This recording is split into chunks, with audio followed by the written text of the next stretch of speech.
55 भयानक दूत। राक्षस योद्धाओं ने आश्चर्यजनक रूप से बगीचे के द्वार पर बैठे एक शक्तिशाली वानर को देखा, जो उनके पास आने पर और भी बड़े आकार और दुर्जय खतरे में बढ़ गया। इस बीच हनुमान अभी भी नहीं बैठे थे। वो पाक में एक मंदिर के शीर्ष पर चढ़ गए और वहां खड़े हो गए, क्षितिज के खिलाफ चमकते हुए, जैसे कि दूसरा सूरज अचानक आकाश में उगाया हो। उन्होंने अपने शरीर को और भी बड़ा किया और स्वर्ग में एक सुनहरी पर्वत श्रृंखला की तरह लग रहे थे। उनकी गर्जना ने लंका शहर को भर दिया और सभी 8 दिशाओं से गूंज उठी। सुग्रीव, मैं कौशल के राजा के दूत के रूप में आया हूँ। मैं लंका को नष्ट करने के लिए आया हूँ। मैं वायु के पुत्र हनुमान हूँ। यहाँ आओ, राम के शत्रुओं का पूरी तरह से विनाश करो। मैंने सीता के सामने प्रतिज्ञा की है और जड़ी बूटियों का आशीर्वाद प्राप्त किया है। जानो कि मेरे पास जीतने की ताकत है। 1000 रावण, बड़े बड़े शिलाखंड और उखड़े हुए पेड़ मैं राक्षसों पर हमला करूंगा और उन्हें नष्ट कर दूंगा। यही वो है जिसके लिए मैं यहाँ आया हूँ। मंदिर और वहाँ विध्वंसक की तरह खड़ा था, अपने विशाल अस्त्र को आसानी से घुमाते हुए, जैसे कि वो एक विलो की छड़ी हो। हनुमान ने संतरी को मारा और मार डाला। जिस मंदिर से खंभा हटाया गया था वह ढह गया। जैसे ही हनुमान ने खंभे से जमीन पर प्रहार किया, आग की चिंगारियां चारों ओर उड़ गईं।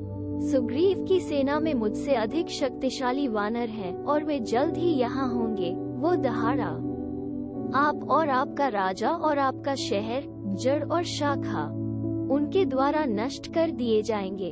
आपके राजा ने इक्ष्वाकुरेश के भगवान की दुश्मनी का सामना किया है ना? लंका अपने अंत के करीब है। विनाश रक्षा के लिए इंतजार कर रहा है। मृत्यु के देवता रावण के पास आ रहे हैं। जम्बूमली अंत में पहुँचे। चौड़ी चमकती हुई आंखें और भद्दे अनियमित दांत, लाल रंग के कपड़े पहने, कानों में बड़े बड़े सोने के छल्ले, हाथ में धनुष, गले में माला, कूल्हे पर तलवार।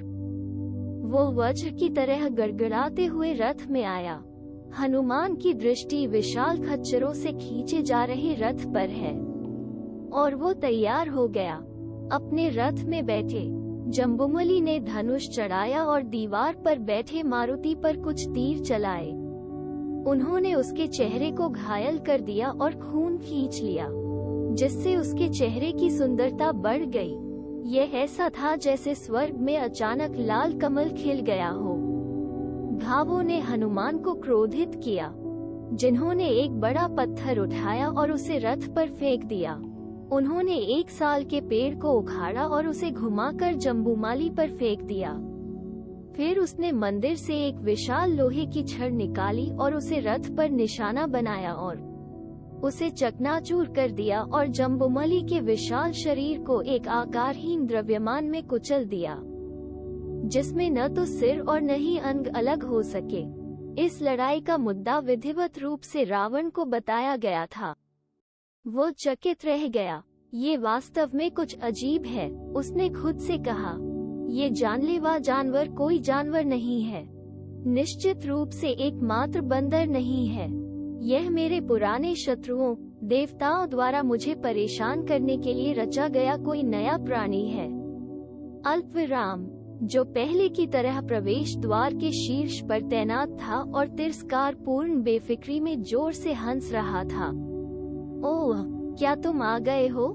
उसने कहा और नीचे कूदते हुए, अपनी पूंछ लहराते हुए और उसके साथ जमीन पर प्रहार करते हुए चारों दिशाओं में हिलने तक गर्जना की। उसने फाटक से लोहे की विशाल छड़ को छीन लिया और इस हथियार से लैस होकर उन सभी पर हमला करना शुरू कर दिया। कूदे और सभी दिशाओं में उछले और लोहे की छड़ को घुमाते हुए एक एक करके राक्षसों को नीचे गिरा दिया। इस प्रकार उन्हें समाप्त करने के बाद उन्होंने खंभे वाले प्रवेश द्वार के शीर्ष पर अपना आसन फिर से स्थापित किया और एक बार फिर से गरजे, राम जीवित रहें, लक्ष्मण अमर रहे। उन्होंने जोर से कहा, राजन सुग्रीव दीर्घायु हो। ओह लंका के ये राक्षस, तुम्हारा विनाश निकट है। महान योद्धाओं राम और लक्ष्मण और राजा सुग्रीव ने मुझे तुम्हें नष्ट करने के लिए यहाँ भेजा है। अपने हजारों में आओ, मैं यहाँ तुम्हें विनाश की ओर धकेलने के लिए तैयार खड़ा हूँ। मैंने सीता को प्रणाम किया है और उनका आशीर्वाद प्राप्त किया है, और अब मैं तुम्हारे नगर को नष्ट करने जा रहा हूँ। उसके वचनों की गड़गड़ाहट सुनकर सारी लंका भयभीत हो उठी। जब रावण को ये समाचार मिला कि हनुमान के विरुद्ध भेजे गए सभी योद्धा मारे गए हैं, तो उसने विस्मय और क्रोध से अपनी भयंकर आंखें खोल दी। ये तुम क्या कहते हो? वो चिल्लाया और जम्बुमलि अतुलनीय योद्धा प्रहस्त के पुत्र को बुलाया और उससे कहा जाए, बकरी एक बार इस बंदर को दंड दो और मुझे रिपोर्ट करो। उन्होंने उन पर मिसाइलों की बौछार की, जो ज्यादातर हानिरहित रूप से उनके कठोर शरीर से दूर दिखती थी।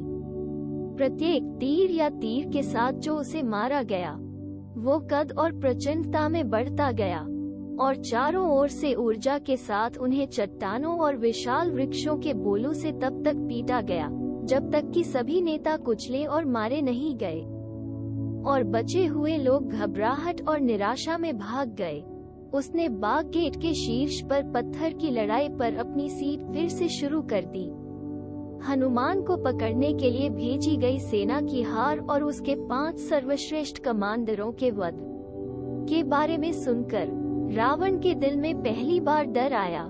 रावण ने चिंता के साथ सोचा, यह असाधारण है कि एक अकेले बंदर के पास विनाशकारी वीरता और उद्देश्यपूर्ण द्वेष होना चाहिए। ये स्पष्ट रूप से देवताओं की साजिश है। लेकिन उन्होंने अपनी चिंता अपने आप में रखी और उपहासपूर्वक हंसे।